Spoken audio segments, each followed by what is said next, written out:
ఇవాళ ఇందిరమ్మ రాజ్యం అంటే ఇల్లు కూలగొట్టడమే ఇందిరమ్మ రాజ్యమా? పేదవాడి హక్కులున్నా, పేదవాడికి వాడి దగ్గర మరి పట్టాలున్నా నోటికాడి ముద్ద లాక్కొని వాళ్ళను మెడలు పట్టి గెంటేసి మరి ఏదో శత్రు దేశం మీద దండయాత్రకి పోయినట్టు 4000 మంది పోలీసులు పోయి వారిని రోడ్డు మీద వేయడమే, మెడలు బట్టి గెంటేయడమే ఇందిరమ్మ రాజ్యమా? అక్కడ ఉన్నదంతా ఎస్సీలు, ఎస్టీలు, బీసీలు, మైనారిటీలు, ఎవరు కూడా సంపన్నులు లేరు.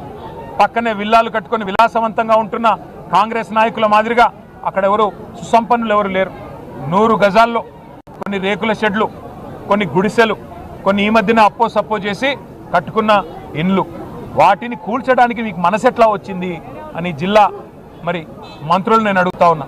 మీరు ఇవాళ ఈ ప్రభుత్వం వచ్చిన తర్వాత ఒకటి గమనించండి, రాష్ట్ర వ్యాప్తంగా విధ్వంసమే తప్ప నిర్మాణం ఎక్కడన్నా జరిగిందా?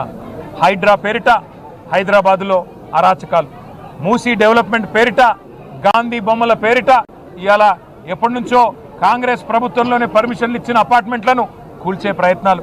అట్లాగే ఎంత దయలేని ప్రభుత్వం, ఎంత రాతిగుండ ప్రభుత్వం ఇది అంటే, మహబూబ్ నగర్ పట్టణంలో దివ్యాంగులు, కళ్ళు కనబడిన వాళ్ళు, చెవులు వినబడిన వాళ్ళు, కాళ్ళు చేతులు చక్కగా లేని వాళ్ళు దివ్యాంగులు 150 ఇండ్లు కట్టుకుంటే ఈ ప్రభుత్వం వచ్చినాక బుల్డోజర్లు పెట్టి వాళ్ళని కూడా కూల్చేశారు. లగచర్లలో గిరిజనుల భూములు లాక్కున్నారు. ఇదేనా ఇందిరమ్మ రాజ్యం అంటే?